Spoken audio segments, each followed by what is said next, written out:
Bom, olá pessoal, boa noite a todo mundo. Hoje nós vamos dar continuidade ao nosso projeto Os Novos Estudantes de 2022 e nós vamos falar assim de um dos assuntos que mais causa polêmica no livro de Urântia, que é a vida após a morte e é o caminho ascensional do ser humano. Eu dividi essa apresentação em duas partes, porque é bastante extenso aquilo que o livro de Urântia nos informa sobre o nosso caminho ascensional, sobre todo o aprendizado que nós temos dentro do universo, no superuniverso até o paraíso. E se reduzisse muito a apresentação, haveria uma perda da lógica, do porquê que é assim. As pessoas questionam muito essa questão do caminho ascensional versus reencarnação, versus transmigração e uma série de coisas, né? Porque é muito arraigado no nosso planeta a questão da reencarnação.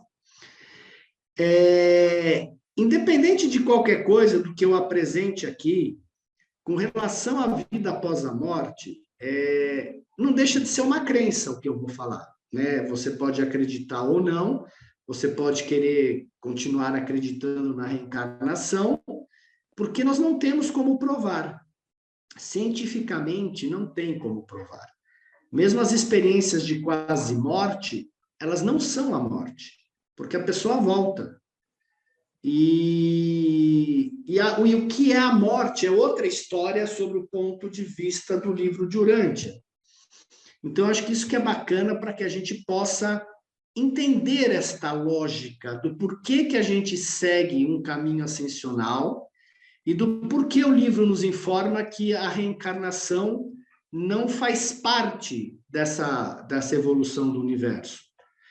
Pode até ser que, em alguns casos, algumas coisas, as pessoas venham para cá, eu não sei dizer, mas a bem da verdade, aquilo que acontece após a morte, para nós, é ascensional. Então, isso que é importante. Então, eu vou falar sobre a parte 1. Essa é a nossa aula número 5, né? Que é a vida após a morte, como nós ascendemos até Deus, que é exatamente esse o nosso objetivo. E o importante é assim, hoje, atualmente, nós temos os conceitos e crenças humanas sobre a vida após a morte. E essas crenças, elas são muitas, se você olhar nas várias religiões do mundo. Ou é o inferno, purgatório ou paraíso, de acordo com o mérito. A ressurreição na carne ao terceiro dia ao lado do Pai. Quer dizer, ressurreição na carne. Você teoricamente, iria com o seu corpo físico ascender até o paraíso. Os judeus falam que existe um depósito de alma, onde as almas ficam até o juízo final. Muitas correntes falam da reencarnação, principalmente a teosofia, de até 777 vezes para aprender, e se não aprender, ninguém sabe o que fazer com você. A bem da verdade, ninguém explica se você não aprender nas 777 reencarnações o que acontece com você. Se você pegar a parte do Islã, eles falam assim que se você explodir, você vai ter 50 virgens como prêmio para explodir o próprio corpo. E isso significa que, na crença deles, quando você morre, teoricamente, você vai ter um corpo semelhante que você tem aqui.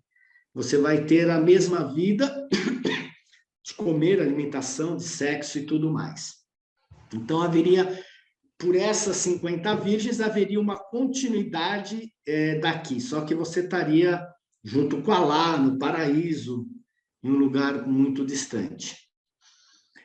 As orientais, principalmente na Índia, todo mundo fala muito do nirvana para a contemplação eterna, quer dizer, você fica numa boa, você entra no nirvana, você se ilumina e não precisa fazer mais nada na vida, né?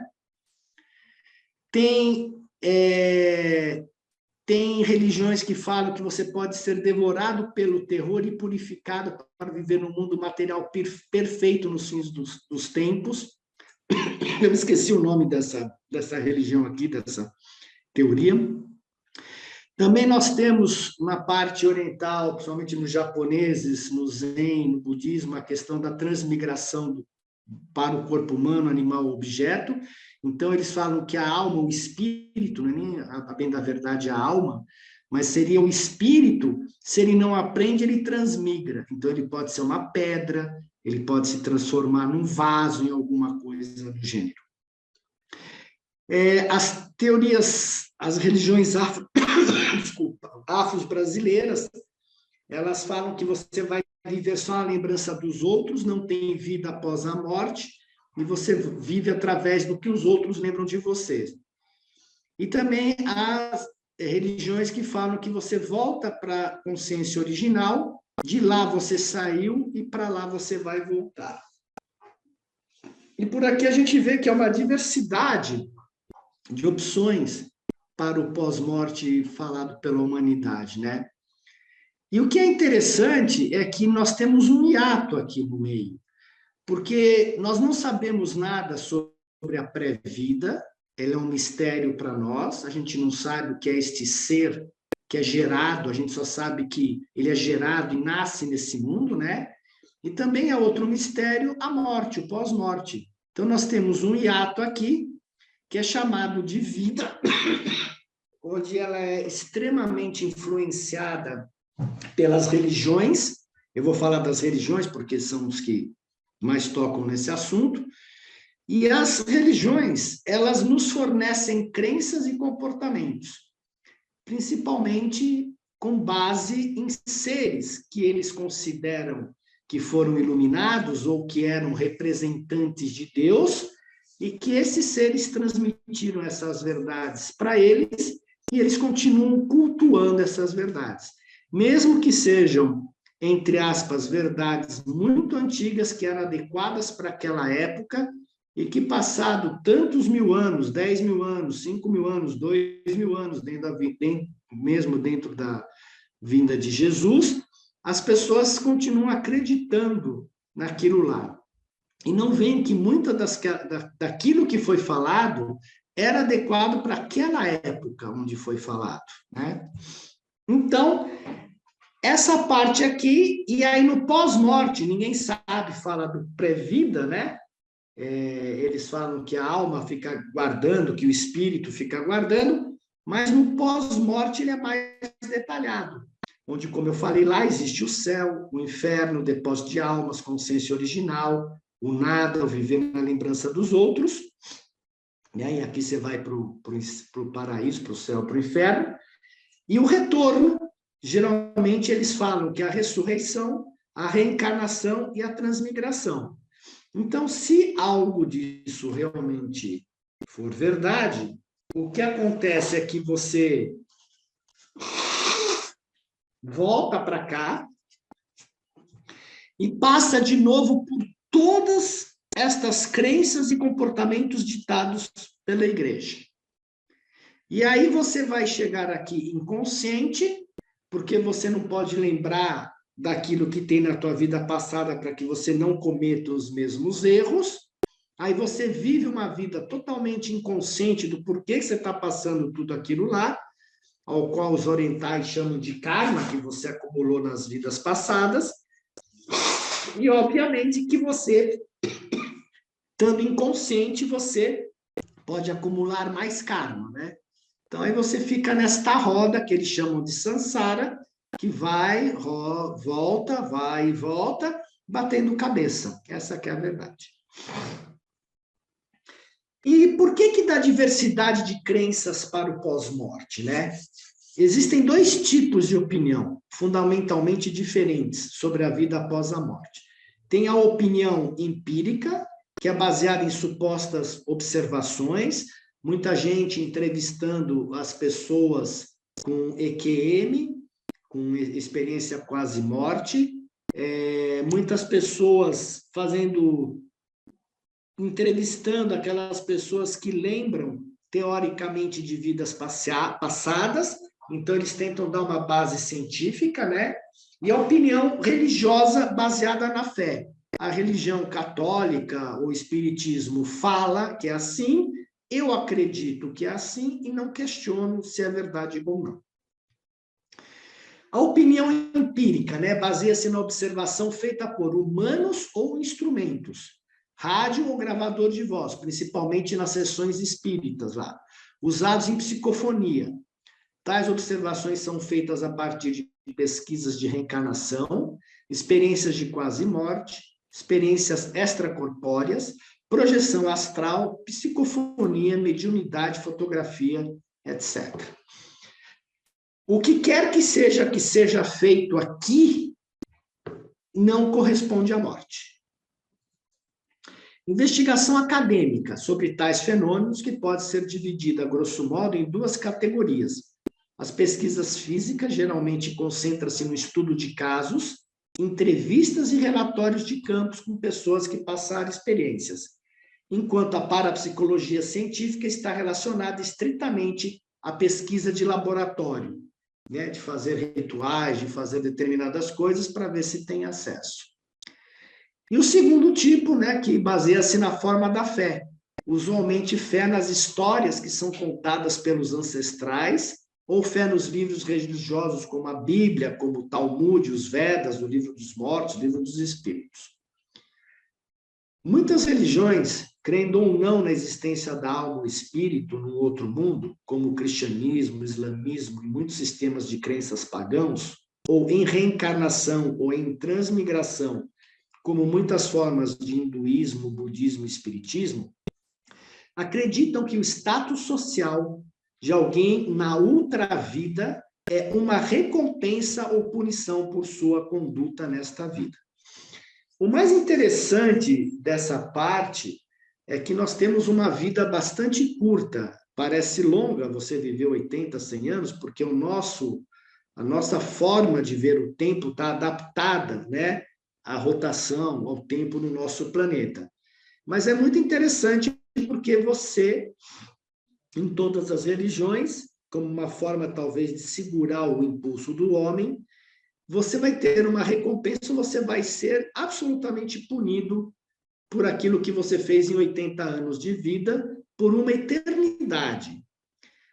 Isso confronta absolutamente com a questão de Deus ser amor. Porque como um pai amoroso pode condenar alguém que viveu 80 anos, que a gente sabe que em termos de universo é nada, a uma danação eterna? Isso conflita com a questão do amor de Deus, ou as pessoas não entendem o amor de Deus. Mas aí a religião entra com a explicação da ira de Deus, né? Muitas religiões, porque Deus é vingativo, que também vai totalmente contra aquilo que é a amorosidade do Pai para conosco. E isso é fácil de entender, porque as religiões e as filosofias, tanto ocidental como oriental, elas têm visões completamente diferentes. Enquanto a visão da história é uma visão linear, a história tem um começo e um fim, o mundo foi criado em um certo ponto e um dia irá terminar, já a visão oriental tem uma visão cíclica da história. A história se repete em um ciclo eterno e o mundo dura de eternidade em eternidade. Quando a gente entra no conceito de Deus, a ocidental diz que Deus é o Criador, ele é o Todo-Poderoso e é único. O monoteísmo é tipicamente ocidental. A relação com o ser é eu e tu. Isso significa que é uma distância entre Deus e o mundo, que somente os padres ou os religiosos de determinadas religiões podem fazer contato com Deus. Você não tem acesso a Deus diretamente, você precisa de um intermediário. Na oriental, ele fala que o divino está presente em tudo. Ele se manifesta em muitas divindades, politeísmo, ou como uma força impessoal que permeia tudo e a todos, o panteísmo. A relação é de eu. Identidade total entre o indivíduo e a divindade, pois Deus está presente em tudo. Noção de humanidade. Há um abismo entre Deus e o ser humano, entre o Criador e a criatura. O grande pecado é o homem desejar se transformar em Deus, em vez de se sujeitar à sua vontade. A bem da verdade, a gente tem que se sujeitar à vontade do Pai, e nós temos que ser semelhantes, ser perfeito como o Pai é perfeito. Então, não é um pecado nós queremos nos tornar perfeito como o Pai é perfeito. E aí, obviamente, para fazer isso, você tem que fazer a vontade dele. Então, aqui é uma falha, né? Porque na própria religião você diz ser de perfeito como eu sou perfeito. Então, se você tem que ser perfeito, você tem que se transformar igual a ele. Na oriental, o homem pode alcançar a união com o divino mediante a iluminação súbita e o conhecimento, que é aquilo que se fala, ele acha que ele se ilumina, que ele vai para o nirvana e que de lá não tem mais que fazer, não tem que fazer mais nada. Salvação. Deus redime o ser humano do pecado, julgue da punição. Existe a noção de vida após a morte. A salvação é se liberar do eterno ciclo da reencarnação, da alma e do curso da ação. A graça vem por meio de atos do sacrifício ou do conhecimento místico. Ética. O fiel é um instrumento da ação divina e deve obedecer à vontade de Deus, abandonando o pecado e a passividade diante do mal. A gente não, abandonando o pecado, não é bem isso. A gente tem que transcender o pecado no sentido de escolher o bem, né? Os ideais, já nas muitas crenças orientais, é a passividade e a fuga do mundo, é você ficar meditando, ficar fazendo coisas para Deus e realmente acaba não vivendo a experiência do mundo. O culto é orar, pregar, louvar, enquanto na oriental é meditação e sacrifício, e o após a morte é a ressurreição, reencarnação, depósito de alma zonada, ou transmigração e reencarnação.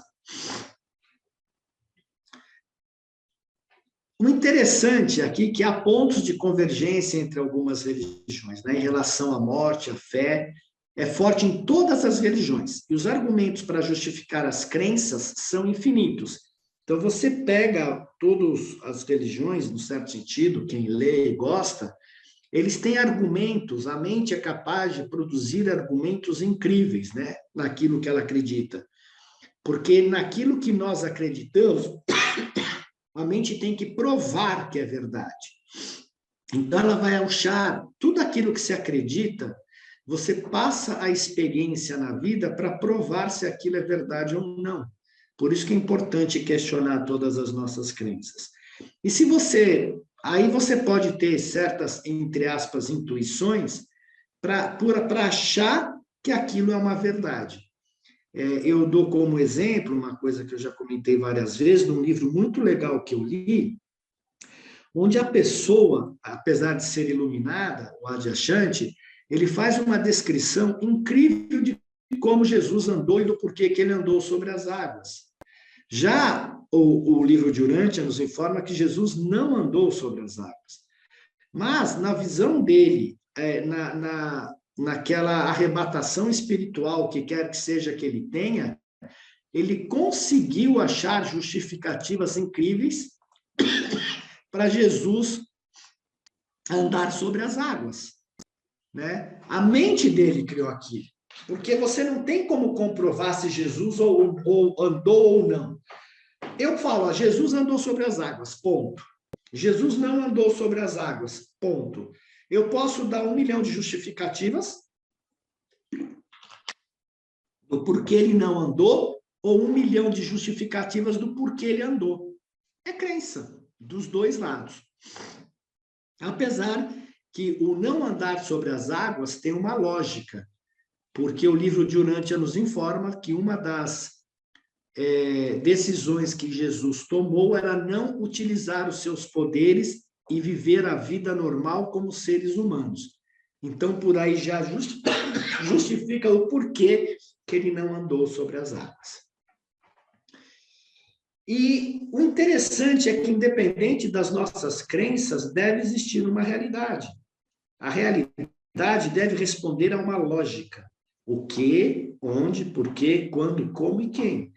É aquela mesma história velha que todo mundo repete de no passado, as pessoas acreditarem que era o Sol que girava em torno da Terra, né? Depois a ciência provou a lógica do porquê que isso não tinha lógica alguma. E da mesma forma, o livro de Urântia, ele nos transmite esta lógica do porquê que o nosso caminho é ascensional. E o que ele, e nós vimos na segunda aula sobre o universo que basicamente todo o nosso toda a evolução que hoje acontece, ela parte a partir da Ilha do Paraíso, né? Existe que um universo existencial e perfeito de Avona, que existem 7 superuniversos experienciais imperfeitos, que existem universos habitados por seres de origem animal, e o nosso universo, particularmente, é chamado de Nébadon, e nós estamos num planeta chamado Urântia, que tem seres de origem animal. E a lógica da criação, né, dentro deste panorama de um ser de origem animal sair daqui, evoluir até a Ilha do Paraíso, é o começo. O pensamento, a gente tem que olhar qual é o pensamento por trás da criação, e esse pensamento ele está relativo ao Pai universal. O mandado do Pai é simples, é sede perfeito como eu sou perfeito. O propósito de tudo é criar um Deus experiencial, ser supremo, a partir de experiência em mundos imperfeitos. Universos ordenados, administrados e com ministração, quer dizer, com educação. O plano de ascensão, possibilidade de evolução para todos que participam do projeto, tanto os seres ascendentes quanto os descendentes. Então, existe uma causa, um começo, um pensamento por trás disso. Essa simples frase, sede perfeito como eu sou perfeito, mobilizou tudo o que está aqui embaixo. Então, você imagina a quantidade de processos e de seres que trabalham para tornar seres imperfeitos em seres perfeitos. O meio, né? Como é feito esse trabalho? Primeiro, começa nos universos perfeitos, que são seres perfeitos em livre-arbítrio de origem divina, como no universo de Avona. Precisa deles porque eles compensam. Avona compensa a diferença entre a perfeição do paraíso e a imperfeição dos universos em evolução. Nós temos depois universos evolucionários, seres imperfeitos com livre-arbítrio de origem animal, a evolução em corpos e formas materiais, mononciais e espirituais, fragmentos do próprio Pai participam da experiência e se fusionam a uma alma finita criada a partir da experiência, e o processo educativo até atingir a finalidade. A finalidade é ser perfeito como eu sou perfeito e chegar no paraíso como finalitor. O fim, quem e por quê? Seres perfeitos evoluem, mas não nos foram revelados como. A gente não sabe como seres de Avona, dos universos perfeitos, evoluem, mas eles evoluem também apesar de serem perfeitos. Os seres imperfeitos se tornam perfeitos como o Pai é perfeito, só que de forma finita. Ao chegarem à perfeição, os seres irão servir para a execução do plano do Pai nos mais diversos domínios da criação. Criação do Deus, da experiência, o Supremo. O resultado da experiência desses 7 superuniversos vai ser a criação de um Deus da experiência chamado Deus Supremo. Então, o pensamento por trás é a experiência e a criação desse Deus da experiência. Esta daqui é a lógica da criação. Tem uma lógica, tem um pensamento. E isso daqui, esse universo perfeito e imperfeito, nós podemos associar com a parábola do filho pródigo, como eu falei nas outras apresentações, né? Que você tem um ser perfeito que não sai de perto do Pai, e você tem os seres, universos evolucionários, que são aonde existe a experiência para o filho que retorna à casa do Pai. Detalhes do como. Então, seres de origem animal em mundos evolucionários, que nascem em um planeta físico, caminham né, por toda a esquema do universo, e eles são chamados peregrinos ascendentes, né? Eles saem do planeta de que eles nasceram e vão em direção ao paraíso, esses chamados peregrinos ascendentes, né? E eles passam por 570 mudanças moronciais. Então, não existem corpos, você não fica voltando para a Terra, para o planeta onde você nasceu. Logo que você ascende, você entra no mundo moroncial, e antes de chegar a ser espiritual, você vai passar por 570 transformações. Ascensão através do universo local, do superuniverso, do universo central e do paraíso. É onde você vai chegar como finalitor. Seres perfeitos como o Pai é perfeito. Então, esse aqui é o caminho ascensional. Agora nós vamos ver o detalhe, né? O processo. O processo é o que nós conversamos na aula passada, é através dos nossos corpos, onde nós temos aqui o espírito, nosso ajustador do pensamento, que é o fragmento do Pai Universal. Nós temos uma mente que é doada pela ministra divina, temos uma personalidade que é doada pelo próprio Pai Universal também, e dentro deste ego material do nosso corpo, dessa projeção que esta personalidade faz nesse corpo de origem animal, nós tomamos decisões, né? E o sopro vital da vida é nos dado pela ministra divina, que é diferente de alma, que é diferente de tudo. Estas decisões que nós tomamos através da nossa mente, o ajustador do pensamento pega essas decisões e cria a chamada alma, que é uma criação conjunta do espírito, o fragmento do Pai, junto com as nossas decisões. E o que importa na evolução é esta criação conjunta, chamada alma. É isto. Então, por aqui, fica fácil de entender que quando você nasce num planeta de origem animal, você está criando a alma. Aqui, este planeta é como se fosse um berçário de criação de alma. Após você ter criado a alma, não faz sentido você voltar para um planeta de origem animal.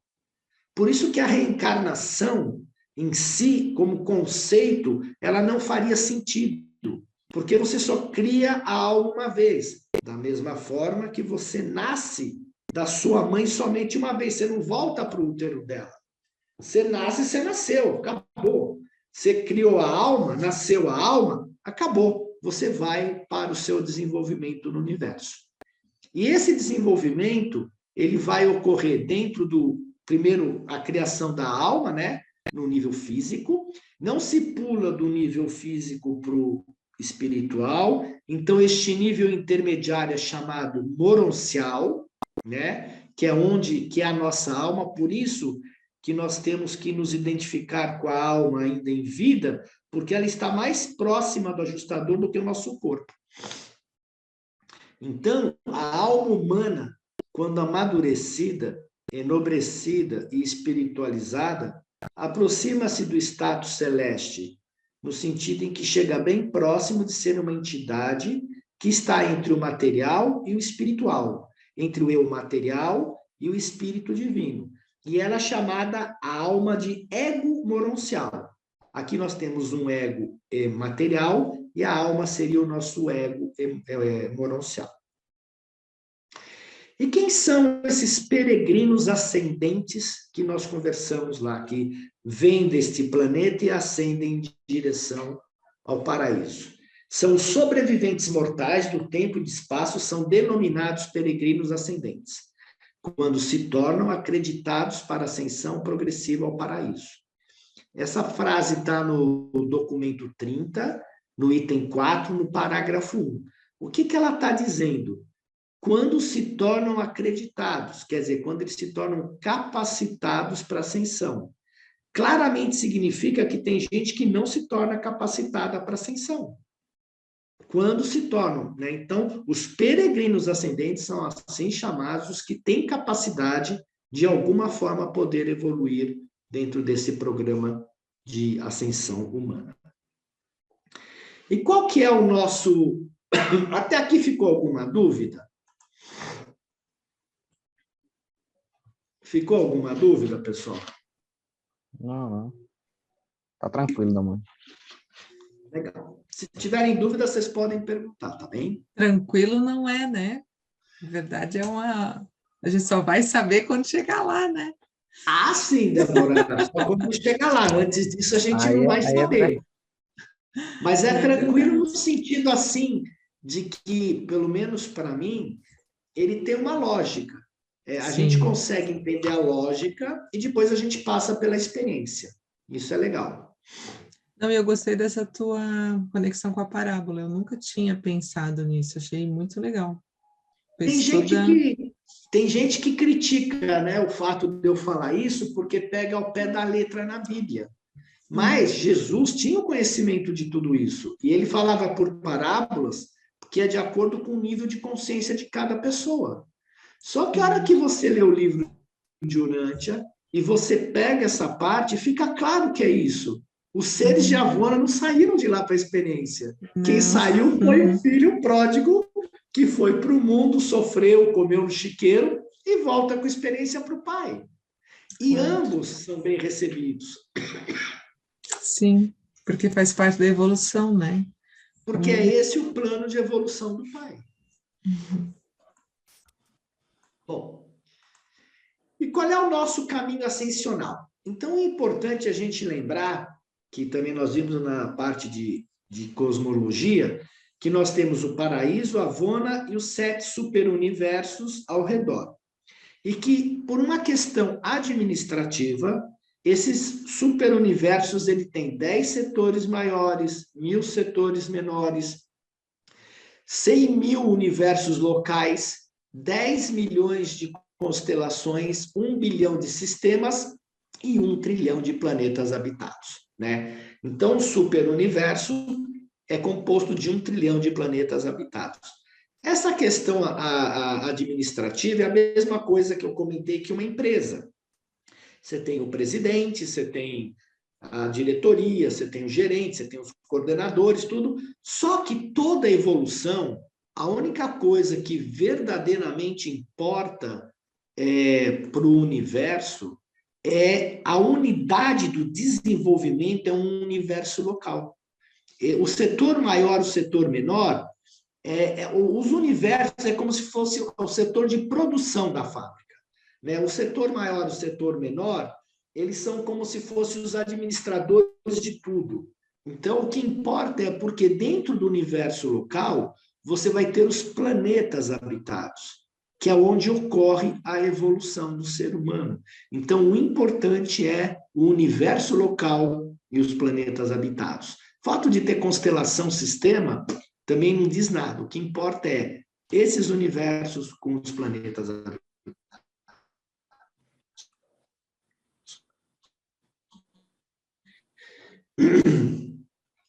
E nós, Avona, são chamados ascendentes, e os seres que vão ministrar são chamados seres descendentes. E aí nós vimos aqui, ó, que é o mesmo domínio, ó, o domínio físico, mononcial e espiritual. Aonde no universo acontece o domínio físico? Aqui, no plano físico, nos planetas habitados.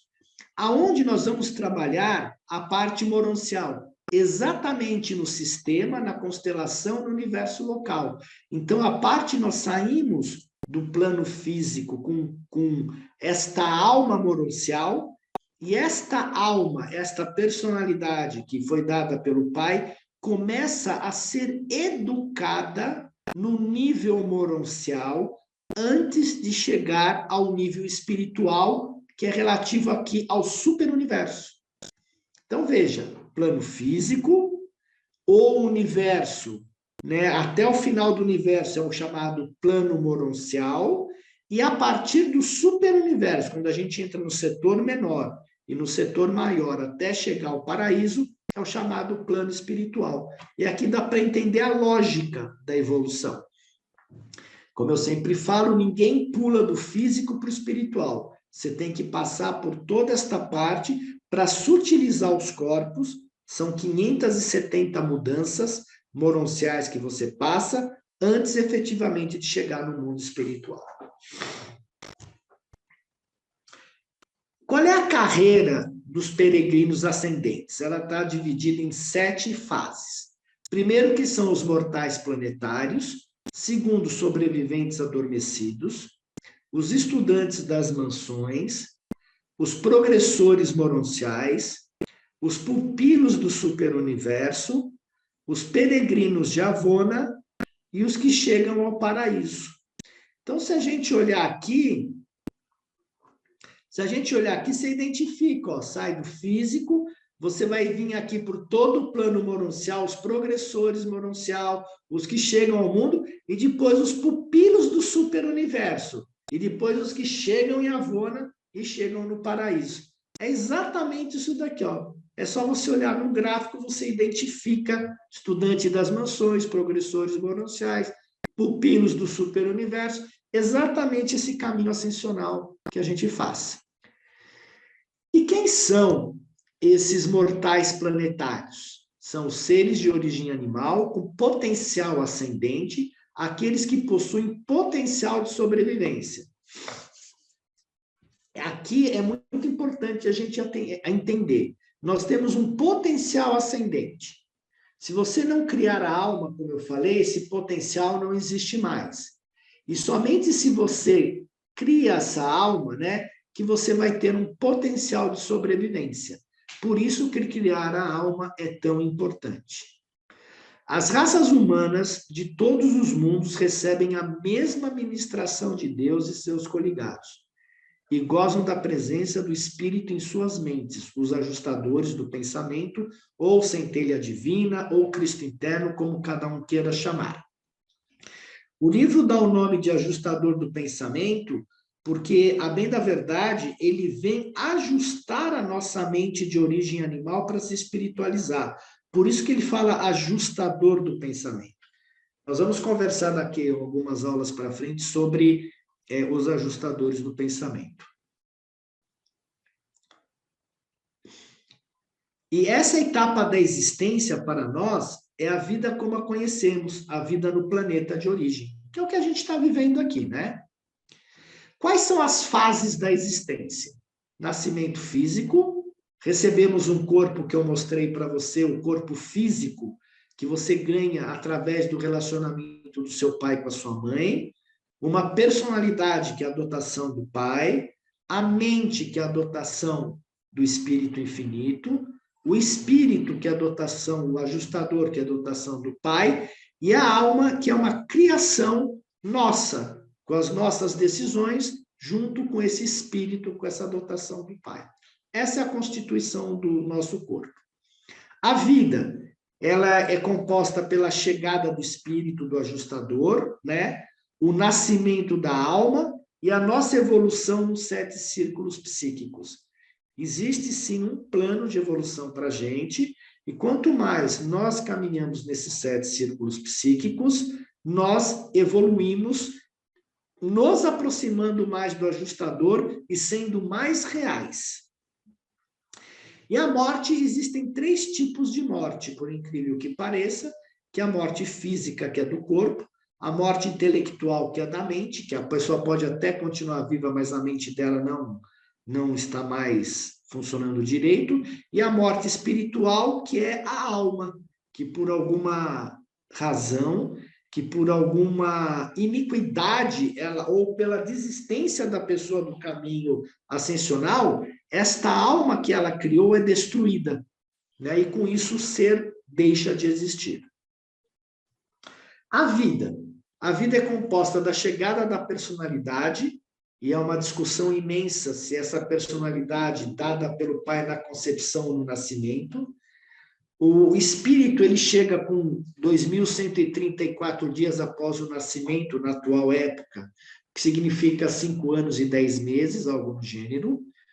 o nascimento da alma, que é o processo que ocorre durante todo o período de vida, com base nas decisões do indivíduo, com suas escolhas entre o bem e o mal, que é a experiência, e os 7 círculos psíquicos, que determinam o nível de evolução do indivíduo e o que acontecerá com ele logo após a morte. Então, o nosso ponto crucial é o quanto nós caminhamos nos 7 círculos psíquicos, que vai determinar o que irá acontecer com a gente quando nós morrermos. Então, nós ganhamos um corpo físico dos nossos pais, criamos em vida a nossa alma para a continuação da vida e ascensão até o paraíso. Os 7 círculos psíquicos, né, são o nível de desenvolvimento espiritual da personalidade da pessoa. A pessoa entra no 7º nível por alguma decisão, alguma coisa, né? Quando ela consegue chegar no 3º nível, ela tem o direito de receber um guardião pessoal e ela ressuscita ao 3º dia, ao 3º período, né? Então, enquanto que essas pessoas que estão no 7º, 6º, 5º e 4º círculos, elas vão ficar dormindo após a morte até uma dispensação planetária, até um julgamento planetário, aquelas pessoas que alcançaram o 3º nível psíquico, eles vão ressuscitar ao 3º dia. E a ressurreição nada mais é do que ir no mundo das mansões e receber um novo corpo, com uma nova mente, para você começar a sua evolução. E o 1º nível é o contato mais direto com o ajustador e possível fusão no plano físico. Então, nós temos que evoluir dentro desses 7 círculos psíquicos. A conquista de cada um desses níveis de evolução reflete-se de 3 maneiras: sintonização com o ajustador, a mente se espiritualiza, aproxima-se da presença do ajustador na mesma proporção que ascende nos círculos, evolução da alma.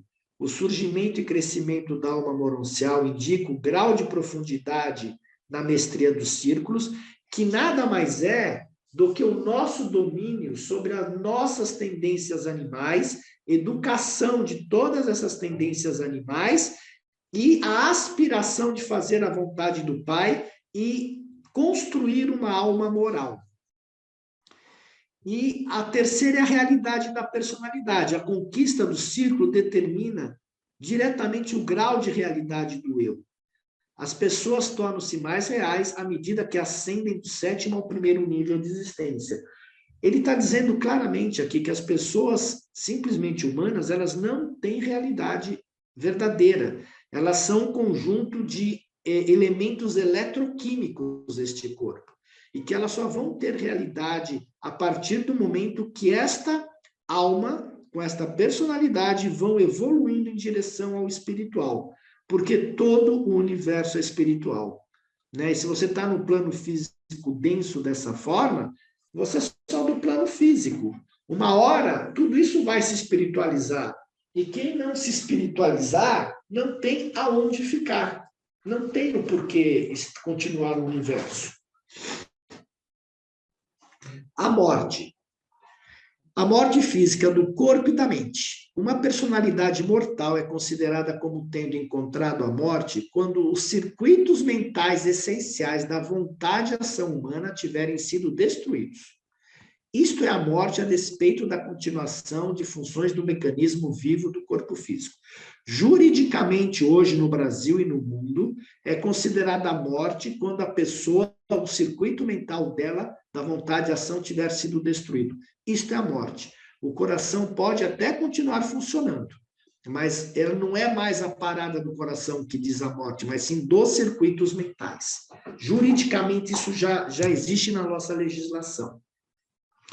A morte espiritual, que é da alma. Se e quando o homem mortal finalmente rejeitar a sobrevivência, quando ele houver sido pronunciado espiritualmente insolvente, na opinião conjunta do ajustador e do serafim sobrevivente. Então, este homem vai ter a alma dele destruída. Digamos que você tem uma pessoa que até criou uma alma em vida, mas que ela realmente rejeita a continuidade, ou que ela foi muito iníqua, iniquidade significa fazer mal aos outros de forma consciente. Ela pode ser destruída. Essa espécie de morte é final em seu significado, a despeito de uma temporária continuação das energias de vida dos mecanismos físicos e mentais. Quer dizer, uma pessoa pode estar aqui no plano físico, já sabendo que mas quando chegar do outro lado ela vai ser destruída, mas ela pode continuar no plano físico, né? Pelas ações dela. E isso daqui significa que é a extinção da alma. E sem a alma não tem continuidade na evolução. Após a morte, o corpo físico retorna ao mundo elementar do qual proveio. Portanto, do pó viestes, ao pó voltarás, o que fala na Bíblia é correto, e não tem ressurreição no corpo físico. O corpo físico fica aqui, assim como a mente. O que perdura quando se morre? O ajustador do pensamento, que ele leva consigo a transcrição da carreira mortal. Então, não faz sentido, quando se fala na reencarnação, que a pessoa lembra de vidas passadas. Se a pessoa rejeitou a morte, esse ajustador rejeitou a vida, este ajustador pode ir para um outro ser humano. Mas quem tem a memória da transcrição é o ajustador do pensamento, e não aquele ser que nasce. Né? Por isso que a reencarnação não faz sentido. A alma imortal, moroncial, é a identidade do humano falecido que fica sobre a custódia desse serafim designado. Com a morte, o ajustador perde temporariamente a personalidade, que é aquilo que ele está trabalhando no corpo, mas não a identidade dele como ajustador. Já o ser humano perde a identidade, mas não a personalidade. Separados dos seus ajustadores, estas almas permanecem total e absolutamente inconsciente durante o longo ou curto sono da morte. Então, o que significa que a pessoa, ao morrer, independente de ter que acertar algumas situações do lado de lá, que está claro isso no livro, ela dorme, pessoal. Então, não tem comunicação do espírito com os seres vivos, não tem comunicação do morto com os seres vivos, porque esta alma, ela entra no sono da morte. O longo sono da morte significa que essa pessoa só vai ressuscitar na dispensação planetária, porque não atingiu o terceiro nível psíquico. O curto sono da morte significa que ela atingiu o terceiro nível psíquico, então ela ressuscita no terceiro período, que dá em torno de 36 horas. Ela faz que foi igualzinho como Jesus ressuscitou, que foi no terceiro período, e não ao terceiro dia. E por que a gente morre? Porque a maior parte dos seres humanos morre porque, não havendo conseguido alcançar o nível espiritual para a fusão com o ajustador, a metamorfose da morte passa a ser o único procedimento possível por meio do qual podem escapar das correntes do tempo e das amarras da criação material. E aí, quando você vê uma parte da humanidade querendo trabalhar para a vida eterna, que o corpo não morra mais, não faz o mínimo sentido. É a mesma coisa que um ser estar dentro de uma prisão e querer perpetuar a prisão.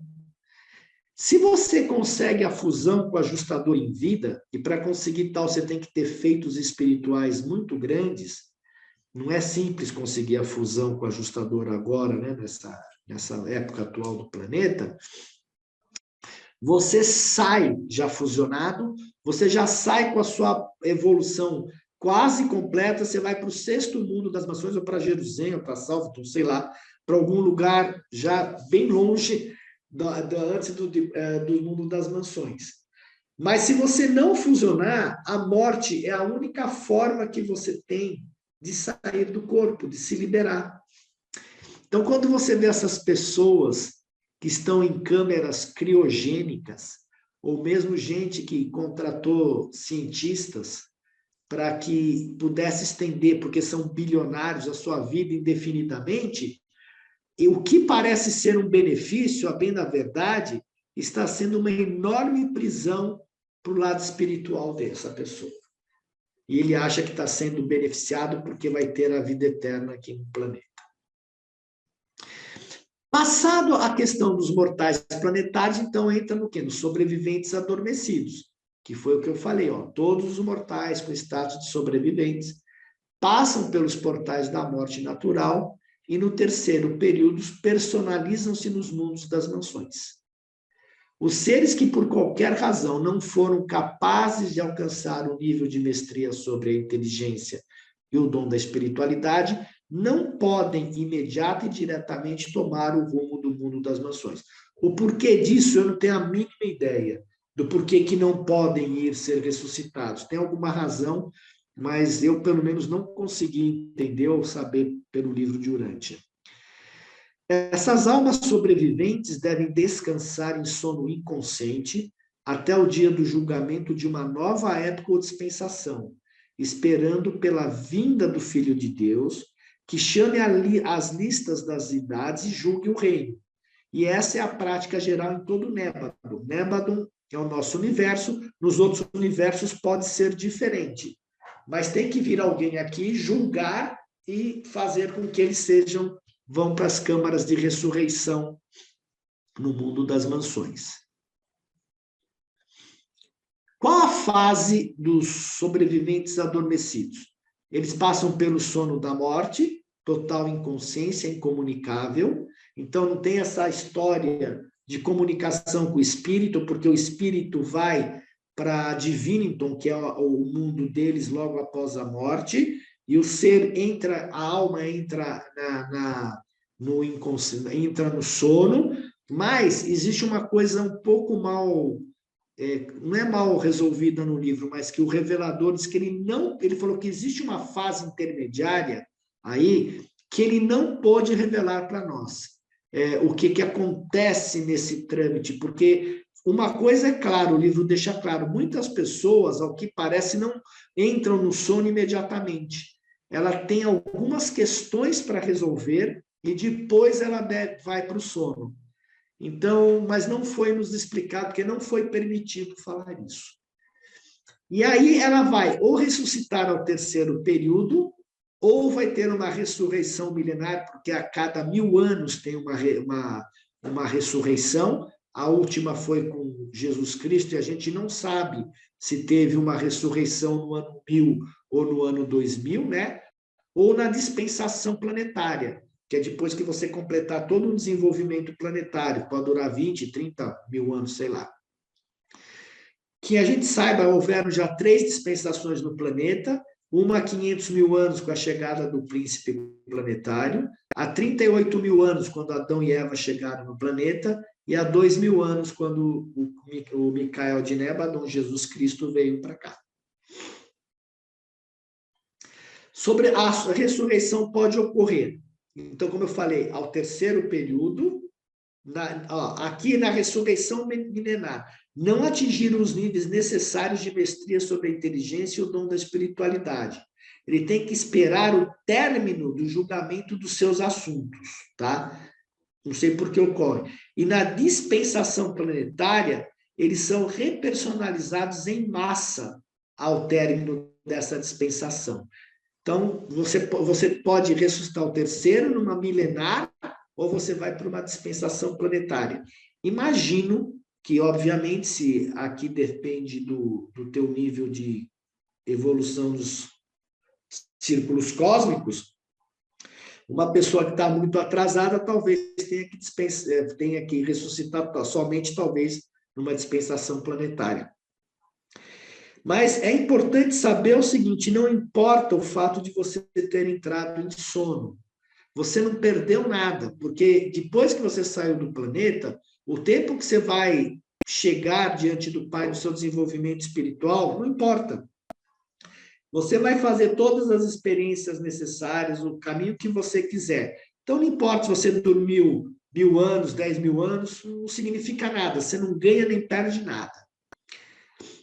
Como é que é feita a reconstituição da personalidade? O corpo físico, de carne mortal, não fará parte da reconstituição dos sobreviventes adormecidos. O corpo físico voltou ao pó. A alma imortal fica sob a guarda de um serafim, diríamos o nosso anjo da guarda, né? Que é o guardião da identidade sobrevivente até o ponto em que ela evoluiu. Então, nós temos um serafim que está cuidando da nossa alma. O novo corpo de forma moroncial, ele é auspiciado por esse serafim. Este será o novo veículo de vida para a alma imortal e para a residência do ajustador que retorna. E você vai ganhar este corpo, aqui você ganhou através do nascimento físico, você vai ganhar este corpo no mundo das mansões, nas câmeras de ressurreição. E provavelmente esse corpo ele vai refletir cada vez mais aquilo que você é internamente. Porque aqui você pode ter belíssimos corpos com coisas muito ruins por dentro, mas lá fora você sempre vai refletir a sua evolução espiritual. E a transcrição espiritual da mente, isto é, toda a sua memória, tudo o que aconteceu, ela é dada, quando o ajustador volta para esse corpo, você vai lembrar da sua vida, de quem você é, você vai ter a sua identidade de volta. Então, é esse o processo da reconstituição da personalidade. Enquanto esses dois, o ajustador e o serafim, reúnem as partes da personalidade confiadas a ele, o novo indivíduo é a ressurreição da antiga personalidade, quer dizer, aquela que o pai doou quando você estava de origem animal. A sobrevivência da identidade moroncial em evolução da alma. E isso completa a repersonalização, a reconstituição da memória, do discernimento interior e da consciência, a sua própria identidade. Ainda que tenhais corpos moronciais, vós continuareis em todos os 7 mundos das mansões a comer, a beber e a descansar. Vós partilhareis da ordem moroncial de alimentos, um reino de energia viva desconhecido nos mundos materiais. O que ele está dizendo aqui é que lá não vai haver mais sexo, não vai haver mais digestão do jeito que é aqui, nem dejetos. Então, vai ser um reino de energia viva, você vai beber água, mas essa água imediatamente se transforma dentro de você em energia com esse novo corpo. Então, este corpo que a gente vai receber, ele é mais sutil. Ele é mais sutil do que está aqui. Essa reassociação da alma e do ajustador, e aqui é muito interessante, né? Muito apropriadamente chamada de ressurreição, é uma reconstituição dos fatores da personalidade. Mas mesmo isso não explica inteiramente o reaparecimento da personalidade sobrevivente. Embora provavelmente nunca ireis entender de fato desta transação tão inexplicável, em algum momento vós ireis conhecer experiencialmente a verdade dela, se vós não rejeitardes o plano de sobrevivência para os mortais. Quer dizer, nós vamos passar pela experiência da ressurreição, mas não necessariamente a gente vai entender como tudo isso aconteceu, porque realmente é incrível, cara, né? Esse processo todo aqui. E aqui, no mundo das mansões de número 1, ou em qualquer outro, no caso de status mais avançado, vós ireis reassumir o vosso aperfeiçoamento intelectual e o vosso desenvolvimento espiritual no nível exato em que estes foram interrompidos pela morte. Então, isso daqui é uma coisa curiosa, porque mesmo que você queira deixar a vida, você não aguente mais viver por alguma razão, ou você queira deixar para depois, mais cedo ou mais tarde você vai assumir tudo aquilo que você tem que assumir em termos de seu desenvolvimento.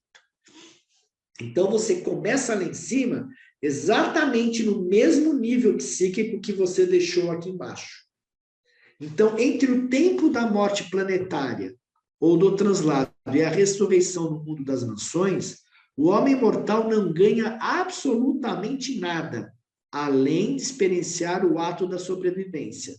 Vós começareis ali, exatamente no ponto em que vós houverdes deixado a vida aqui embaixo. E isso significa que a vida é absolutamente evolucionária. Então, você começa aqui e para cada setor que você sempre vai caminhando passo a passo para cima.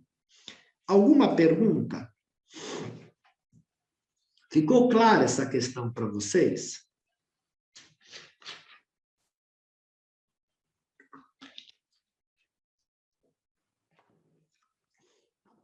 Então, vou continuar. Bom, desde o momento em que houveres deixado os mundos materiais, até vos tornares um espírito de primeiro estágio em Salvington, né, que é a capital do nosso universo, vós ireis passar exatamente por 570 mudanças moranciais diferentes e ascendentes. Veja, não é corporal física.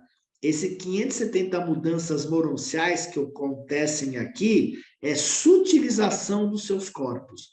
Cada vez nós estaremos caminhando mais em direção ao domínio espiritual. Por isso que você passa por 570 mudanças moranciais, para realmente se tornar espiritual. 8 dessas mudanças ocorrem no sistema, aqui embaixo, 71 na constelação aqui, e 491 quando a gente estiver na sede de Salvington, que é aqui em cima já, antes de você pular para o domínio espiritual do superuniverso, tá? Então, nós vamos passar por 570 mudanças moranciais. Não é mais ressurreição, não é mais nada, é simplesmente um ajuste dos corpos, né? E você vai passando.